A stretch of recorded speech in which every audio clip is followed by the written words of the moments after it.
अन्याय अत्याचार भ्रष्टाचार विरोधी समितीच्या महाराष्ट्रातील विविध पदाधिकाऱ्यांच्या निवडी, सामाजिक बदलासाठी नवे योद्धे तयार।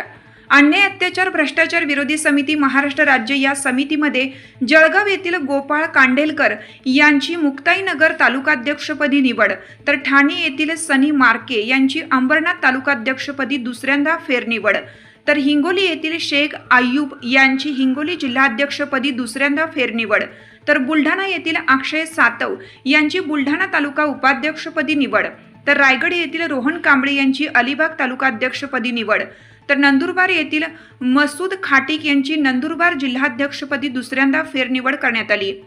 अन्याय अत्याचार भ्रष्टाचार विरोधी समिती महाराष्ट्र राज्य या संघटनेची बैठक संपन्न झाली।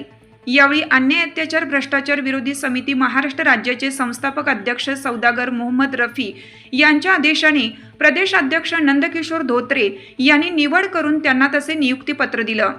महाराष्ट्रात माहिती अधिकार, मानवी हक्क, पत्रकार संरक्षण, भ्रष्टाचार निर्मूलन, ग्राहक संरक्षण कायद्याचा प्रचार प्रसार करण्यात येणार आहे।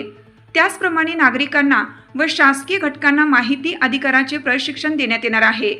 पत्रकार व माहिती अधिकार कार्यकर्त्यांवर होणारे खोटे गुन्हे व हल्ले याबाबत संघटितपणे लोकशाही व सनदशीर मार्गाने लढा दिला जाऊन कार्यकर्त्यांचे संघटन तयार करून भ्रष्ट नोकरशाहीचा माहिती अधिकार कायद्याचा वापर करून पर्दाफाश करणार आहे।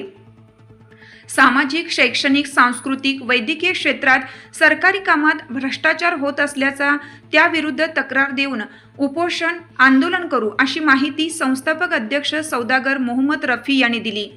यावेळी निवडीबद्दल त्यांचे सर्व स्तरातून अभिनंदन होत आहे। कायदा लाईव्ह बातमीसाठी लातूर जिल्हा प्रतिनिधी शफीक सौदागर, संपादक सौदागर मोहम्मद रफी। ताज्या घडामोडी जाणून घेण्यासाठी कायदा लाईव्ह न्यूज या यूट्यूब चॅनलला सबस्क्राईब करा, बेल आयकॉनवर क्लिक करा, लाईक, कमेंट, शेअर करायला विसरू नका।